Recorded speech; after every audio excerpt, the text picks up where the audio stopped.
Hi, how's things? So as the name suggests, this is our Martin O'Neill interview. We recorded with him last Friday. Just a note really to let you know, this was before all the Declan Rice business emerged. So there's no Declan Rice talk here. Maybe thankfully, you might be sick of it at this stage.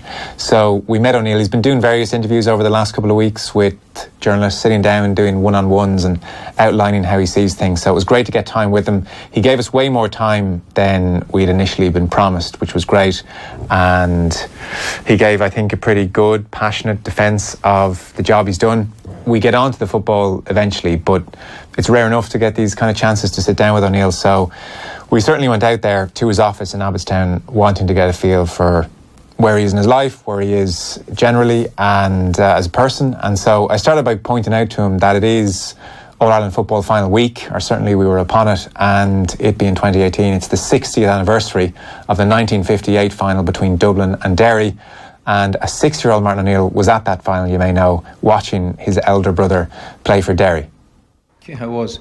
Derry and Dublin, of course. I had my older brother, who was older, I said he was 18, I think, at the time, playing in the All-Ireland final. He had played in the semi-final against Kerry, and I think he was, I know he was sub in the game against Dublin. I think it was a disappointment he hadn't started in the match, but anyway, didn't deter my mother and I from travelling up to the game. My father, who had helped form the Gaelic club in Kilrea at the time, he was away with some of his friends, so I was left with mother and I to travel up together. A long journey, left about 5 o'clock in the morning. So, but certainly worth it in terms of an experience. Yeah, I'd imagine so. I've seen you speak before about even you picked up people along the way. There were 2 girls with brilliant singing voices, and like what a lovely sense of community. They're kind of singing the journey away. I think they sang the whole journey through as well too. I think we stopped off somewhere, I think around about Cookstown in County Tyrone for Mass as well too. So, but each county that we would go through, they would have the song for that particular county, and so that I remember. They were in great voice throughout the journey, and honestly, and they were missed because I don't remember travelling back with them. Is it a vivid memory? At 6? Certain parts of it, I must admit, early part in the morning when it was, we left Kilrea very early, about 5 o'clock, and it was still kind of dark at that time. And so, within the next hour and a half where it starts to get light, that I do remember. Obviously the girls singing the songs. I remember us being dropped off by the bus driver, and within a second or two people seemed to have gone their separate ways, so my mother and I were left to cross over the canal and down that way, and find it was to the Nally stand, I think, that we ended up having our seats there, or as it turns out, one seat. So I had to, when the other gentleman came over and sat down beside us, he was from Dublin at the time, I had to move and sit on my mother's knee. Yeah. So, but anyway, there's about 40 minutes of it on YouTube. Actually, I was looking this morning. So if you want to jog your memory, I was looking this morning. You're not serious, are you? Yeah. That'd be fantastic. I'd love to see it. If you put in Dublin, Derry, 1958, you'll see. And about 40 minutes of it. Yeah, it's about 40 minutes of the video, so you'll get the highlights and you'll get. That is fantastic. Yeah, I was looking this morning, and it was wedged. The stadium was throbbing. It was full. Absolutely, yeah. Honestly, we were. It was a great experience, It looked like it, yeah. The other thing which made me want to bring it up with you, so 60 years, wow, what a surreal thing, is you stopped for Mass. I know you'd mentioned that before. The Pope's about to arrive. We're talking on Friday. Were you religious? Have you been religious? Are you religious?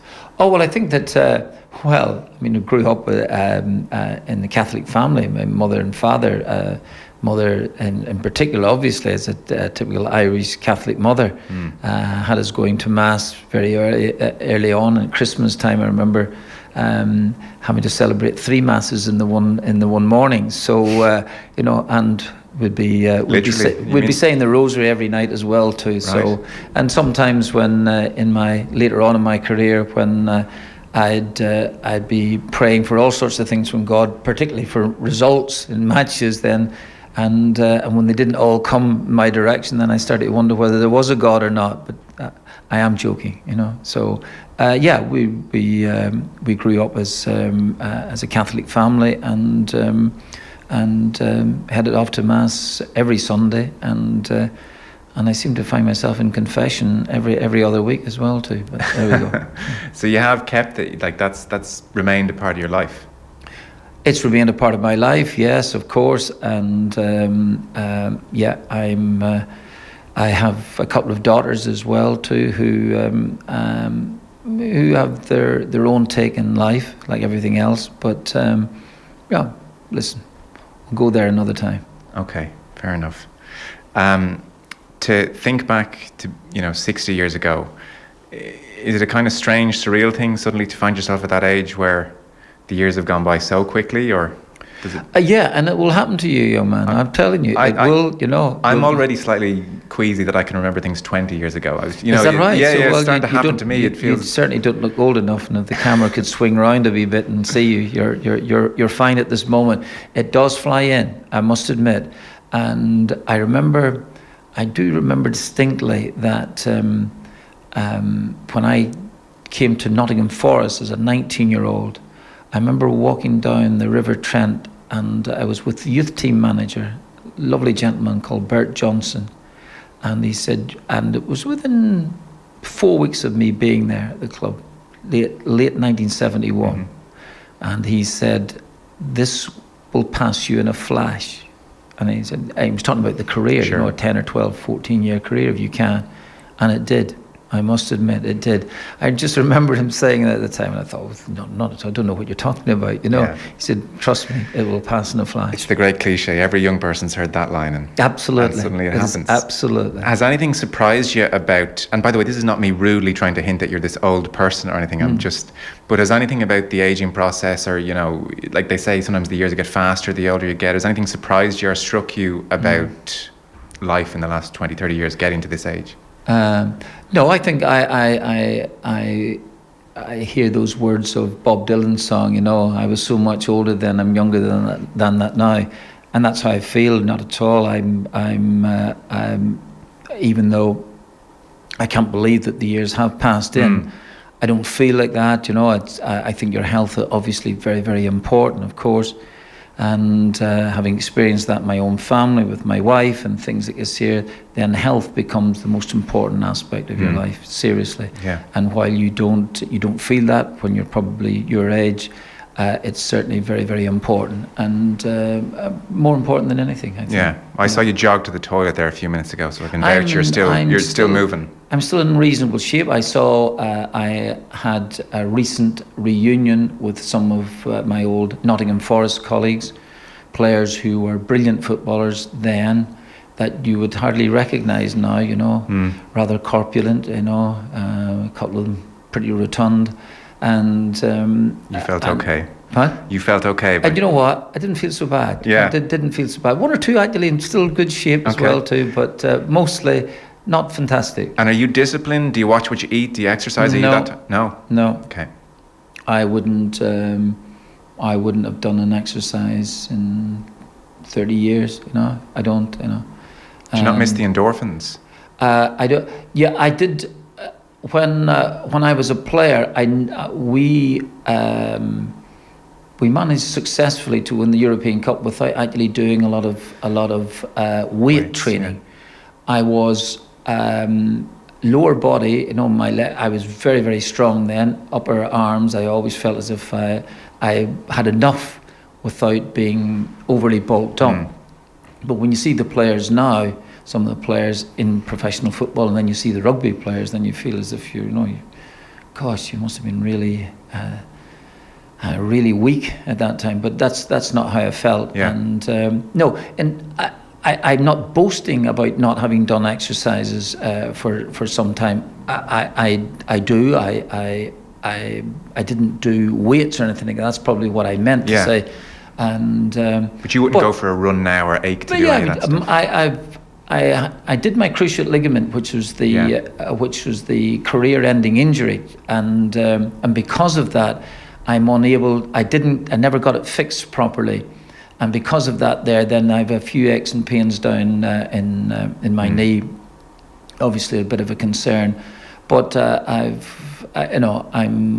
still okay. I'm fine, and and some people have asked me, how have you stayed in reasonable condition? I said, well, I just worry for everyone, So no doubt. That's it. But no, I'm fine. I wouldn't need to. Obviously, as you get a bit older, need to go for a few more checkups and things like this here. But generally speaking, I'm not too bad. And when you get to that point in life where you're going for checkups and starting to think about, your health in broad terms, has football's place in your life changed? Like, does it diminish? Do you start making a bucket list and think, do you know what? I've done enough in the game and I want to do X, Y, and Z with my family, or is it as central as ever? I think it's as central as ever. I think that it's interesting you make that point. And I thought that the international football would give me the time to do that sort of bucket list that you're talking about.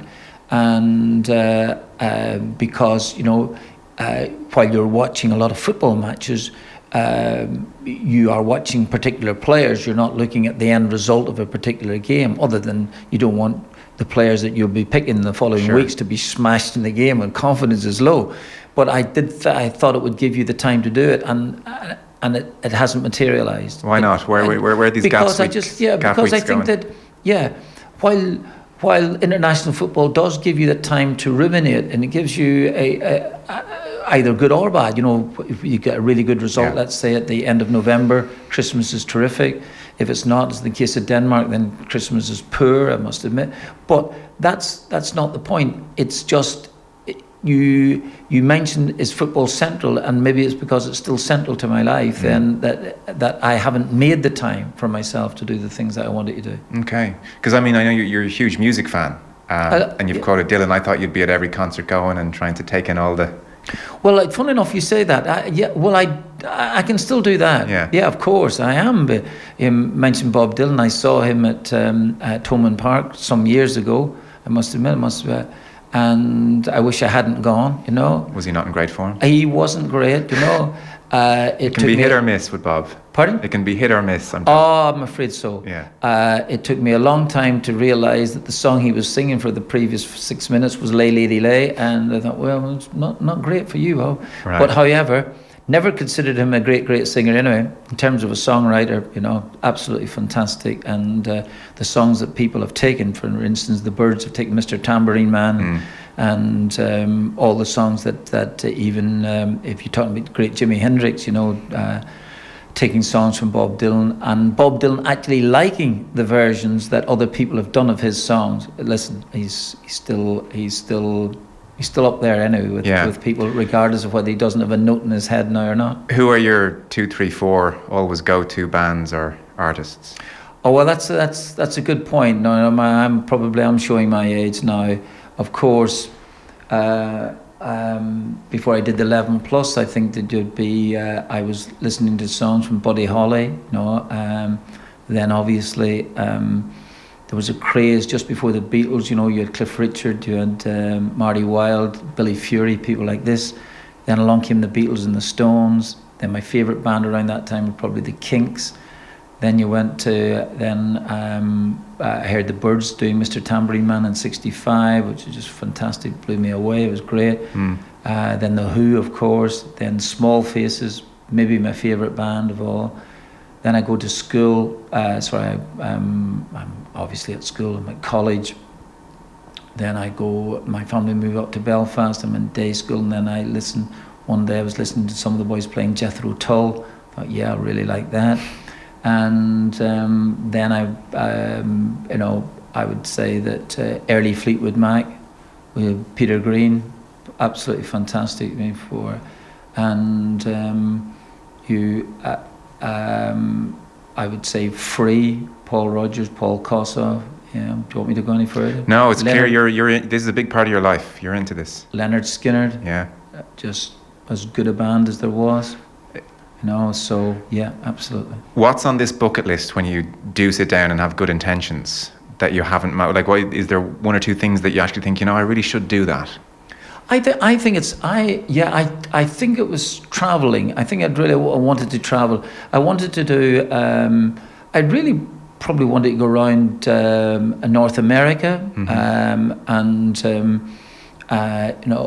in one of those big what do you call them? Oh, like the camper van things. Yeah, but they're big. They do them properly over there. Thought it'd be that there. Yeah. But then sometimes we used to make comforts, so I thought maybe I'd just park that up and go to a hotel at night. And so then I felt, well, that's not really doing it properly if that's the case. South America appeals to me greatly. My daughter came back from Buenos Aires a couple of years ago and said it's just extraordinary. And of course, I want to do that. I was lucky enough to go to Rio during the World Cup, but outside Rio, I've not been there. So I didn't go to Sao Paulo, and there's other places in Brazil I'd like to see as well too. And for some unknown reason, I want to go to Chile and Santiago. I want to go down there. So lots of things still to do, believe it or not. But and even traveling east, I went to Japan for the final of the World Cup in 2002. Always felt like to go back again. I'll give you an example. All right. And this is where you have a think about this at your age now. Okay. I went to with Nottingham Forest. We went on a pre-season tour of a number of places. We went to Toronto. We ended up in Vancouver, down to Miami, then to Bogota in Colombia, and then back home again. But anyway, we were in Toronto, and there was a journey to go to Niagara Falls. And some of the lads were playing cards at the back of this seat. And so Niagara Falls, you can hear Niagara Falls before you can see it. It's that rumbling, and it's fantastic. I think one or two of the lads still play cards and hardly get out of the bus. I made it myself, don't worry about that. Always thinking, don't worry, I'll see this again, because Nottingham Forest were successful and we were travelling all over Europe. And I'm seeing places that, I think I'll be there again. Well, I've never been to Niagara Falls since. So I'm delighted I got off the bus to see it, to actually witness it there.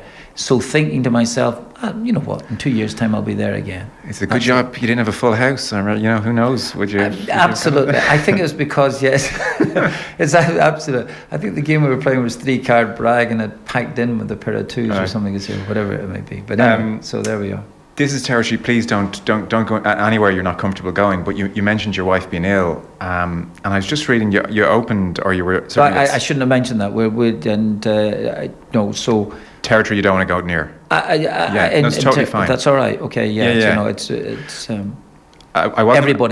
everybody in this life has some problems or other that they have to overcome. That's what I found out. Okay. Everybody. My question was less about her, and don't answer this if you don't want to. But you talked about it at a hospital recently, and you talked about it was a difficult time naturally. I was going to ask if it has changed you in any way, or is that too cliched a thing? Or do you revert to who you were before something like that strikes you? I'll give you a quick answer to that. Do you know what? You think you're changing and you revert. You go back. Yeah, I figured that might be the case. You did that speech at the Áras on Irishness, and I'm sure you've been asked about this before, so we don't have to dwell on it overly. But the great line from it, I thought, was where you said that you were full of anomalies and ironies and paradoxes and downright contradictions. That's quite a mix. Probably too short a question and too big an answer for the time we have, because I do want to talk to you about football. But don't even worry about it. Listen, football, wouldn't even go there. So the anomalies, the paradoxes, the contradictions. I mean, I've probably observed some from afar, but what jumps to mind when you make that point about yourself? I'm not really sure. For instance, I'll touch on the footballing side. We had a very charismatic manager in Brian Clough, and I wasn't always his best friend. Far from it. I ended up earning a lot of grudging respect from him, because my early days with him weren't that fantastic. But the truth is this here, that there is a photograph. It's really interesting. Brian Clough's first ever game was for Nottingham Forest as a manager in 1975.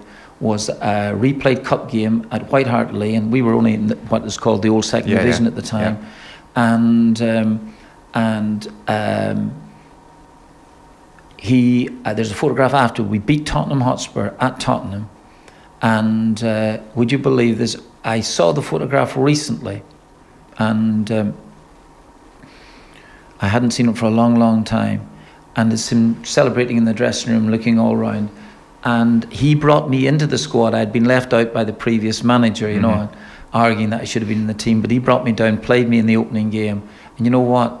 I'm actually the only player in that photograph that ended up winning the European Cup with him. With him?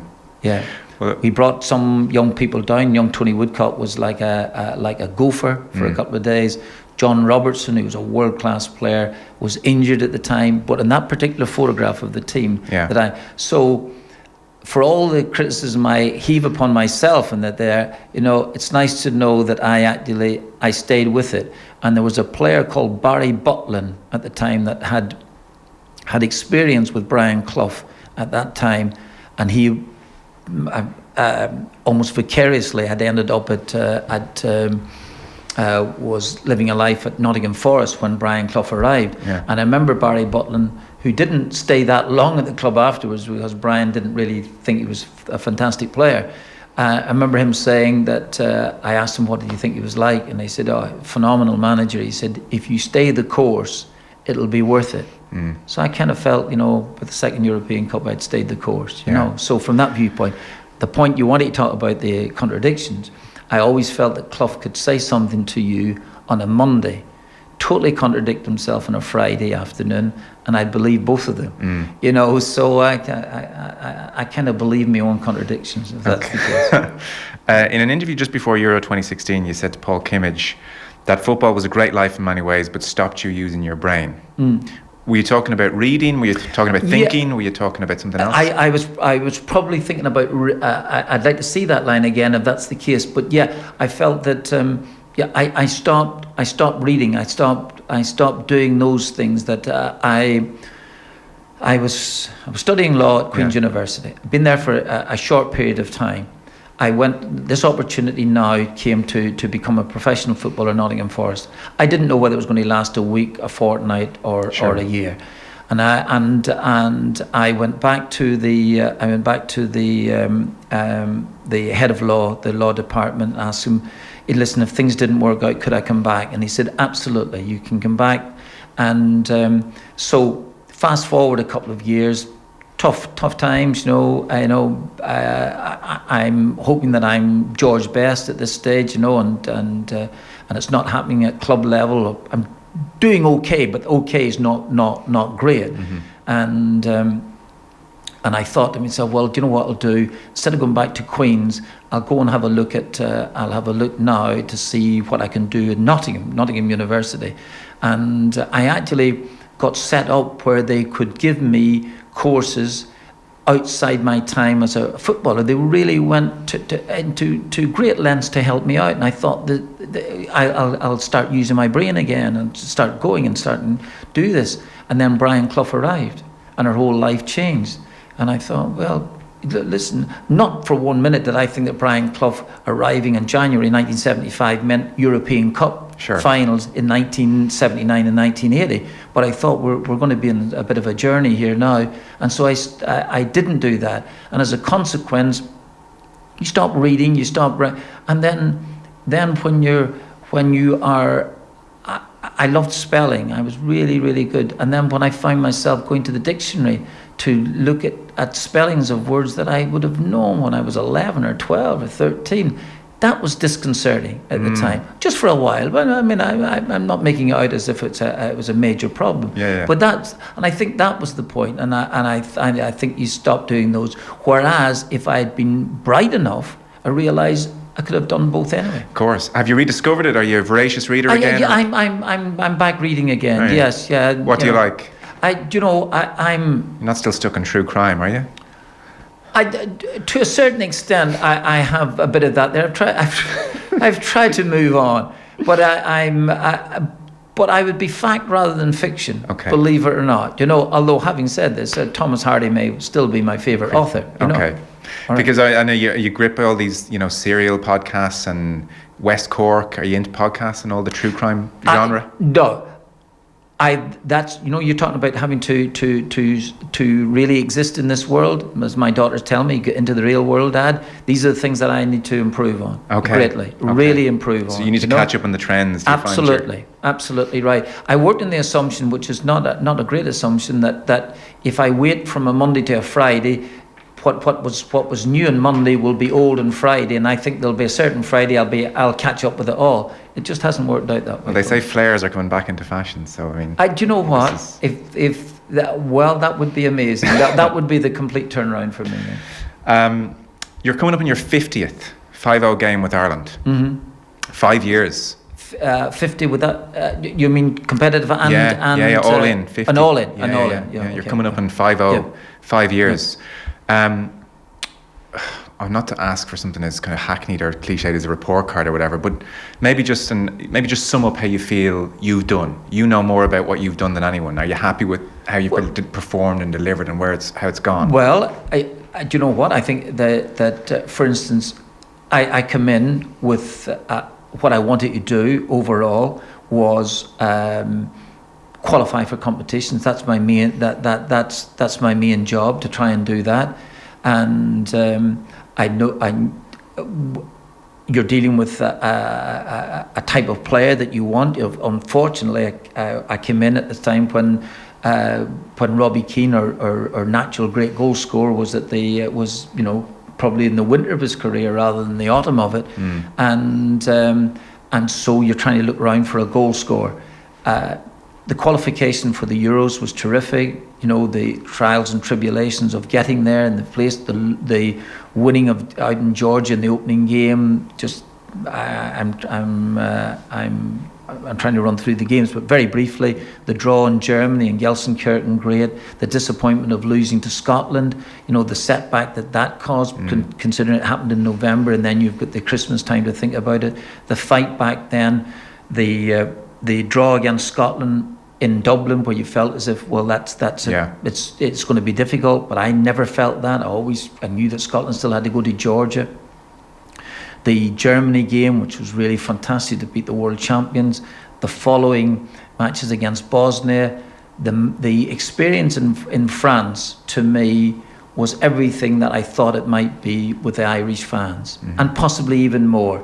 Having seen from a distance before, watching the Irish fans enjoying themselves at tournaments, not all the time, because they probably haven't qualified, remarkably have not qualified for every competition, but to see that and to experience that and to be part of that there, I thought was fantastic. That's why I wanted to try and replicate it for the World Cup, even up a notch again, being the big competition. So the disappointment of losing out in that to Denmark, started off being fourth seeds, ending up being in the qualification, but to lose that, disappointment greater than feeling the euphoria of having qualified for the Euros. I think that's natural. It's natural with me anyway, and I think it might be with other managers, where you tend to brood over your defeat rather than be delighted. So overall, the players that we have, it's nice to see some of the players do so brilliantly in the Euros. Now it's up to them to try and emulate, if not try and surpass that sort of form. And we've got the Euros now coming up. So you may ask me the question then, I think maybe in the next 18 months. Maybe the next 18 months define kind of the two in a way. So can I throw the perceived or general criticisms at you in a way where I don't want you to feel on the defensive? I want to get the logic of stuff that is said about you. That's why it's great to get to talk to you. So, and the other thing is, there have been, the Wales, Germany, Austria, Bosnia, Italy results. So clearly this stuff works some of the time as well as not, so I appreciate that. Well, so, some common themes which would be discussed would be training ground. There's a lack of attention to detail as such. There's a more hands-off approach, maybe a Cloughian type approach, that's the way you operate. Is that fair? And what's your logic on that, your reasoning? Well, my reason fun enough, I was asked a question today, why do you announce the team just an hour before kickoff? I was going to come to that. All right, okay. Yeah. Announce it. Well, I've always done that for a start, and aside, I did that the night that we played in the UEFA Cup final for Celtic against Porto, who went on to win the Champions League the following year. There is a difference. There's a difference in the sense that there's two things that are really important here, and it's really simple. Brian Clough is a great, great manager, fine. Alex Ferguson, one of the great managers of all time. Alex Ferguson he was there at training all the time. He didn't interfere at different stages. I know he was dealing with world-class players, but he hadn't got world-class players available to the moment he walked into Manchester United. And he had time, he needed time to build up. But you're talking at club level now for a start. And that's really important. First of all, you have to do your job. But before you do your job, you have to know your job. And if you could ask any player that has played with me at club level, ask any, and even players that I fell out with, and there would be one or two, I think they know what their job was. I think they knew what their job was, and then it's a matter of doing it. So, if you're talking about somebody not knowing the side, there's a fairly decent chance that at least 8 of the players will know that they're going to be playing for a start. It's a fairly decent chance that 8 of the players will know their position. It's a fairly decent chance that 8 of the players will know what is expected of them. And 1 or 2 players who might not know, I may have told them the night before that they're playing anyway in the game. So, I'll tell you. And what's the logic? Why do you hold off? Why not say it's 7 o'clock the night before and let them have a chat amongst themselves? Because not every single player, not every player wants that. Some players like to, some players who are told they're going to play in a game the night before might not sleep at the end of it all. George Best, the very first time he's ever played, Matt Busby, considered a reasonably good manager, I think maybe one of the best. Matt Busby talking to a little genius who turned out to be a genius, but his opening game, didn't tell him until an hour before kickoff, travelled with him, I think it was against West Bromwich Albion, said, you're playing in the game. So he didn't know him intimately in that sense, and thought he didn't want to have a sleepless night. So there, and I for instance, I noticed that publicly, I think that Gareth Southgate, who had a terrific tournament with England, announced the first side a couple of days beforehand. He soon realised he wasn't going to do that all the time, So, but the players would there was 1 or 2 that we as pundits or people were mulling over as whether he would start with, Raheem Sterling or something, I guess, here at the end of the day. But he would have, I'm quite sure he would have had a word with Raheem Sterling beforehand and said, listen, you're playing, but we're not announced the tonight till later on. So those sort of things can happen. I've known managers announce the side, a complete day in advance. Hasn't made any difference to the results, Yeah, it's great. I mean, it's good to hear your thoughts on that. It is important because I think people might wonder about it, and wonder what the logic is. What happens is that regardless, you turn around and said, well, sometimes it seems to work and sometimes it doesn't. I don't think I would have been a manager for the length of time that I've been a manager without it, wouldn't just occasionally work. I know, and I hate to sound as if I'm the defensive, but I think my record in management would kind of sort of speak for itself, to feel that announcing a side, and if I thought that winning a football game, and generally speaking, when I'm managing the Republic of Ireland, we are actually fighting against players who are technically better than us. So I've been doing that there for a number of years. So I would say that if I thought that announcing the side the night before would win us football matches, I'd announce it the night before. Agreed. If I thought that a player would change his dietary requirements from cornflakes to eating a large slice of bacon, would change his mind or change his ability, I'd do it. I'd do it. And on the training ground, is it fair to say you're hands off? Like various former players, and not necessarily in a critical way, but they have said things like, well, corner routines or just general. There's an element of like your good players go out and play. That might be. I know. I've seen that so often. And I have seen it from former players of yours. I've seen it so often. I saw little Craig Bellamy once saying, and he meant it actually in a compliment. When he came down to Celtic and he played with me at Celtic, and he said, that we hadn't practiced the corner kick or something like this here. And yet we probably scored more goals from corners than anybody else. Do you know what I expected? And this is a point. And I don't want to sound as if this is a Cloughieism or something. I expect that when we get a corner kick, I expect the player to be able to deliver a really telling ball. And I expect players who I know that are very, very good in the air to come and try and head the ball. And possibly head it in or keep it alive at the back post, and that we can score goals from it. And at Leicester City, we did. Matty Elliott knew what to do. And scored 2 goals in a final. We won a League Cup, by the way. I remember. Sorry to interrupt. No, you go ahead. Well, I was just going to say. So I hear you. Like, I mean, there's lots of things that should happen. Here's the point. But I wonder, when you watch, say, for instance, Gareth Southgate's England at the World Cup. You mentioned Southgate, and there's routines, and there's we're not blessed with a Robbie Keane, as you rightly said, and that's a crucial point. But is there an element at times where actually we might need to try and take better advantage of set pieces and do a bit more and come up with some quirky ideas in the training ground? Of course, absolutely. And when you have the time to do that, it's great.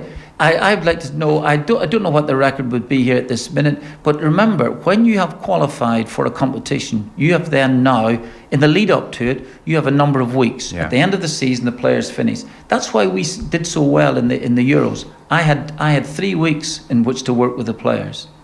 3 weeks. And I'd have to say that in the Euros, I thought that we were splendid against Sweden and should have won the game. Well beaten against Belgium, who could have easily won the World Cup. Brilliant against Italy. And if we had a couple of more days rest against France, we might have forced a side who's end up winning the World Cup. And played very good football against the French. And played really good football. There's a difference here. And I think that this is important to say to you. There are a ferocious difference between tournament football, being there, and actually trying to get there. The trudge of Serbia and away trying on to get pitch. there. The two totally different things, as if the players can throw off the shackles.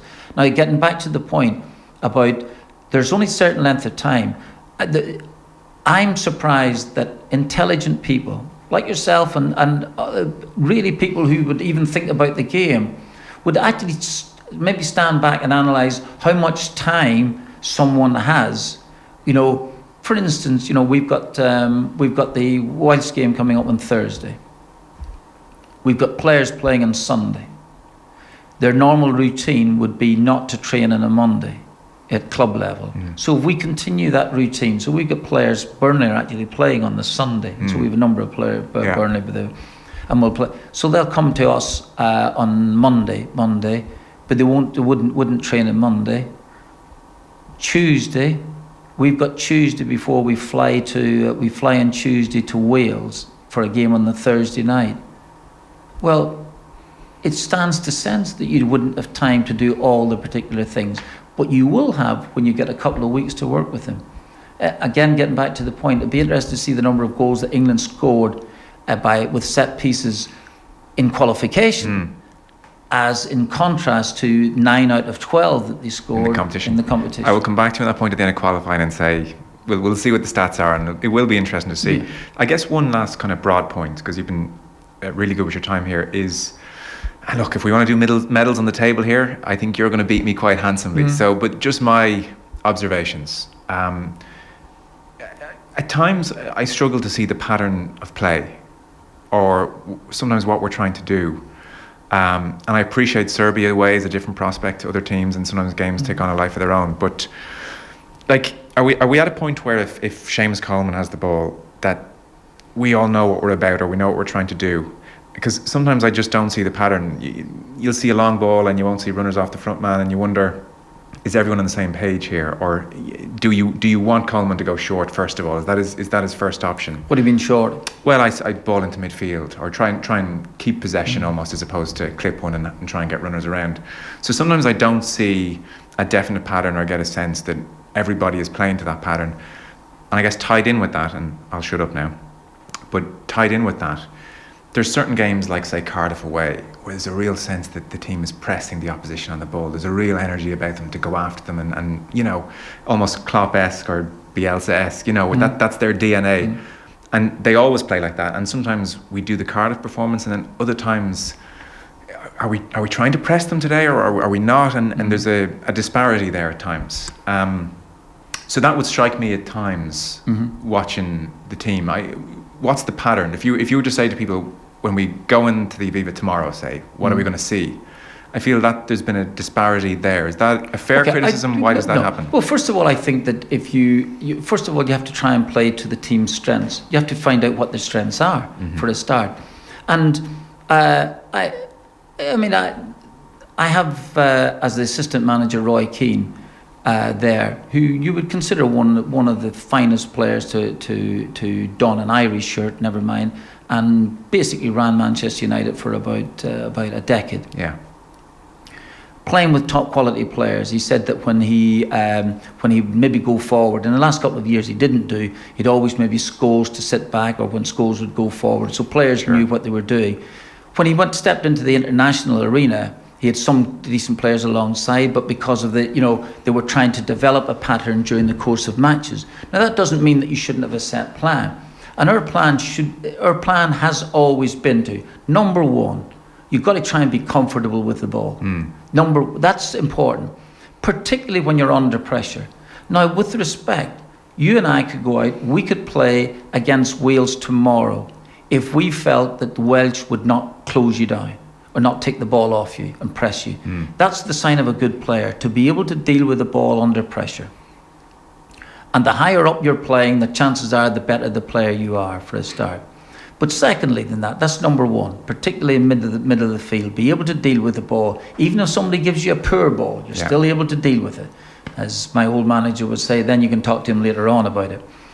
Secondly, you're talking about your pattern of play. What you want to have is options for players. If we have it wide, for instance, let's say James McLean has it wide on the left-hand side and puts his foot in the ball 10 yards inside the opposition half. He should, and the thing that you're trying to work for, he should have three options. He should be able to look up and say, can I take this player on for a start? Am I capable of doing that? Secondly, if I'm not, and I think he's got me covered here, he should be able to look into the edge of the penalty area and see the centre forward shaping up for the ball. To be able to play it into him.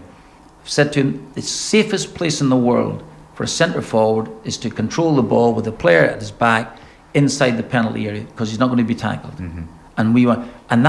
Or the third option is to be able to look for a midfield player so he can play the ball sideways, so we can go around the game. Those are what we try and do. Okay. If we haven't been able to achieve that, well, of course, that is a problem. But that's what we're trying to do. Okay. And we try not to play aimless balls up the field. But every single time that we've cleared a danger, it looks like an aimless ball because it has gone to a player. I watched the game on Wednesday night, in which three of my prospective players who could be playing in the game. I'm talking about Norwich and Preston.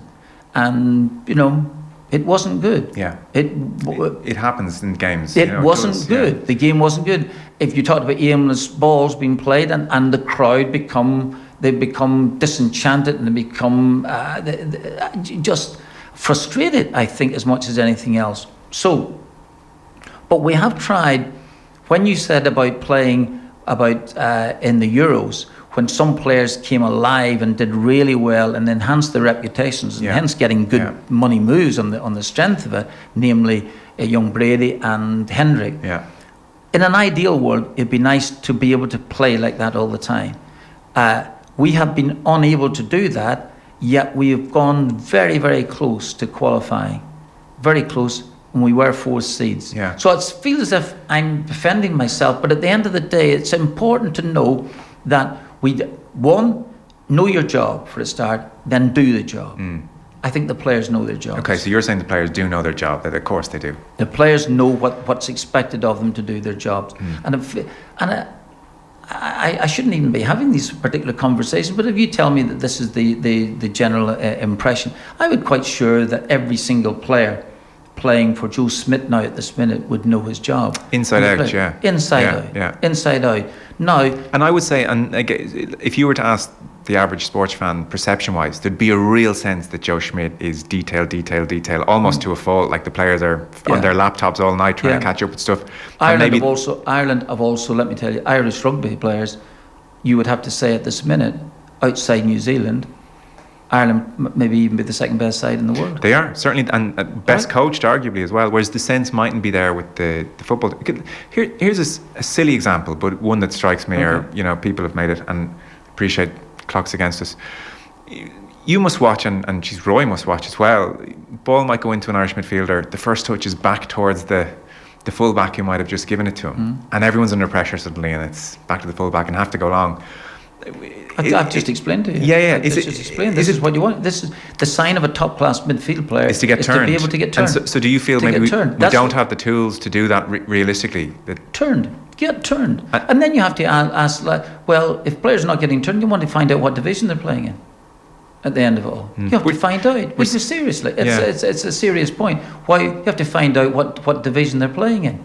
And are we seeing Premier League? We're seeing Premier League midfielders doing that on occasion for Ireland, I would argue.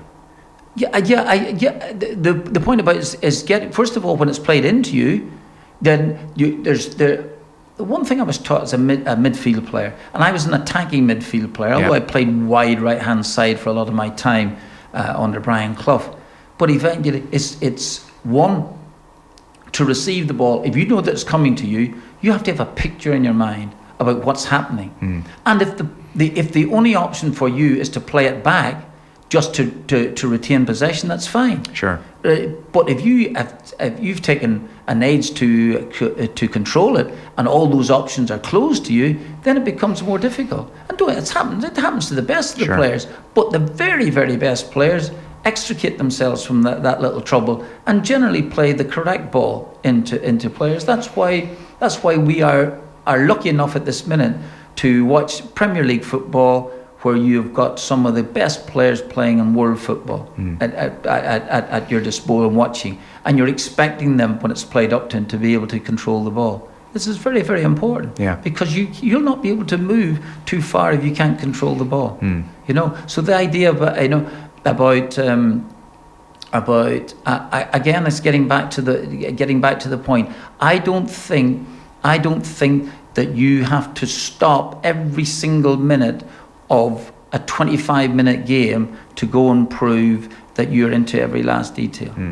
And there's a difference. There is a difference because there is a big difference in our games. I think American football, for instance, I'm a big fan of, is the game that a coach has a massive influence on, because this game, it stops. It stops all the time. In fairness, rugby stops. It's a set-piece game. Set-piece game. It's become a set-piece game. So players, when you talk about players now, excuse my rugby terms, at the end of the day, Joe Smith will laugh at me if I say, but when there's a scrum, the players playing out wide know what's going to happen. At the end of the day, it's a set moves that and when Johnny Sexton gets it, or whatever the case may be, there's a fair idea that the players know, because it's stopped, they're ready, and they're time to remember as well. But in terms of the set pieces, for us, I think you can be more innovative if that's the case, and the longer that you have working with players, that I think that you have that time. But if you're talking about trying to get everything right, to beat opposition that are technically better than you in 2 days, I think you'd have to have another look at it. That's a fair point. The very last point then is, you're clearly enthused by this, and you're raring to go again, and you've been out meeting the media over the last few days and keen to get that message out there. From November through to kind of January, and then suddenly you're getting phone calls from Stoke, and that gives you pause for thought, and to where you are now. Did it waver for, like, were you thinking? I think there's first of all, there are a number of things. I think the offers that were coming in, it wasn't the only one that came in, was the job that I was actually doing here, whereas it seemed to be the complete opposite, that everything was down to being beaten by Denmark at the end of it all. But I think that people who would want you at club level were looking at, one, your career for a start, and two, what you'd done at club level with Aston Villa or something like this here, but more recently, defying the odds here with the national side and qualifying for France and actually doing fine in that. And actually, people who did, in fact, in one of the interviews that I was asked about, saying that you were 4 seeds and coming into second, genuinely actually happened. So people were looking at it from a totally different perspective. Yeah. And so I think that some of the things that, again, I get back down to, did I mention to you about the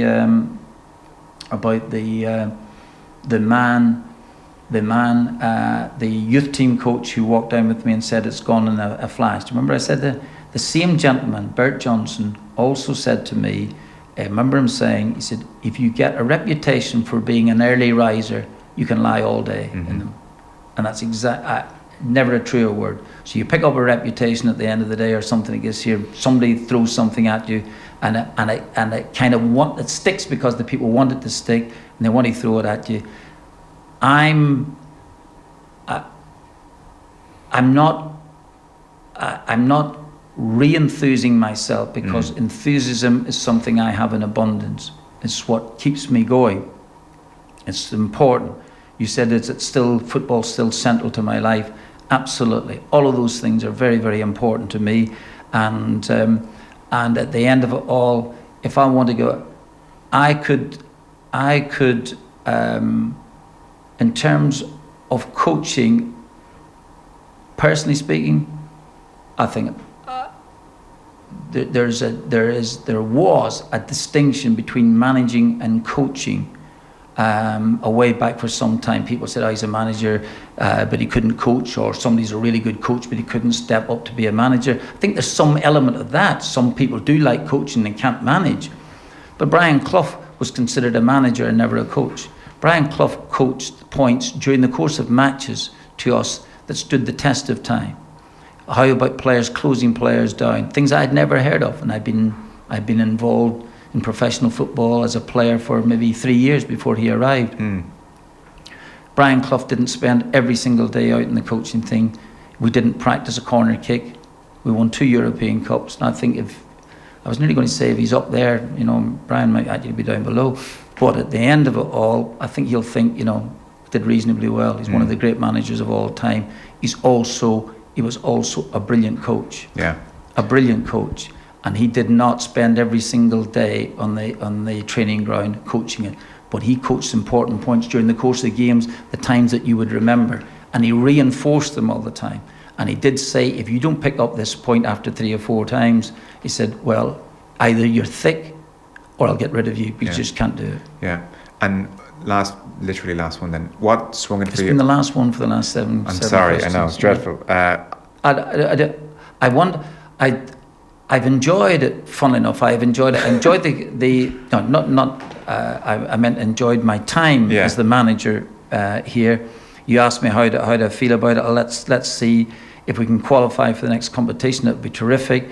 I just can kind of remind you that the Republic of Ireland do not qualify every single time for competitions, hence the great euphoria around Jack Charlton Totally. And it. if I could magic you up Roy Keane and Robbie Keane and Duff in their prime, I mean, we would all do it. I think everybody understands how difficult the job is. No, I don't. I think that is the whole point in essence. I think that there is an expectation, which I don't mind. I think there's an expectation that because I'm managing the side, that we should automatically get through, and that Roy's the assistant, that we should automatically get through. And therefore, if you don't do, then you've let everybody down. And that is the whole point. And I think then people will turn around and say, well, he doesn't do this. And then you find out that you have some fella that's been left out of the team reporting, we didn't do this or we didn't do that for the couple of days that we had. And the next thing you know, that's it. Again, getting back to the reputation. Yeah. Sir Clive Woodward once said to me, he said, it was amazing how good a coach I was when I had all the best players available to me. It does help. I appreciate that. It does help. I was going to finish with, when it boiled down to it, and we're all adults here, a Premier League job with Stoke is tempting, and then continuing with Ireland tempting. What swung it for you? Was there a deciding factor? I think that I wanted to. John Delaney and the board were very persuasive. Thought that listen, take the setback from the game. Yeah, obviously, real disappointment. Take some time to think about it, of course, like everything else, but want you to continue. And I suppose deep down at the end of it all, I probably do you want your last match in charge of Ireland to be, a really dispiriting second half performance against Denmark, and hence your World Cup disappearing. I think that's it. So, and as I said to you, my enthusiasm has always been there. Yeah. Might have to look at certain things, and a point that maybe you didn't mention. I think that when you have been beaten in a game, I think you tend to look at things very, very closely. I think you can tend to overanalyze, tend to maybe look at and see if your preparation has been correct, if that's the case. And there's certain things I think, yeah, do you know what? If someone I respect points out something to me, I think, you know what? I'll have a little look at that and see. And I think that's the best way for me to try and learn. Okay. Thanks for your time, and the very best of luck over the next couple of years. Thank you very much indeed.